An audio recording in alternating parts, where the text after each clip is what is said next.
Everyone, today we're going to talk about deck ledgers on an ICF building.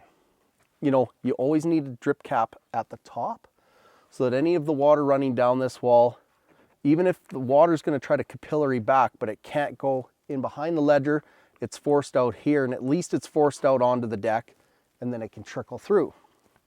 But under here is also really important, is because as water drips through and trickles down this ledger, it always wants, because there's no way for water to break off, it always want to go back in this seam and down and behind your siding. So this drip cap is super important. So water is going to trickle down your ledger in. It can't go anywhere but back out and off the face. So that's it in a nutshell, guys. It's one of those things. Just because it's ICF and just because the manufacturers tell you that you don't need building paper, you very much do.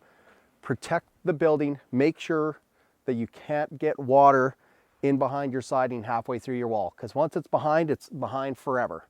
So just because it's ICF and concrete doesn't mean you want to keep the water out no matter what. So let's keep that in mind. Thanks for tuning in.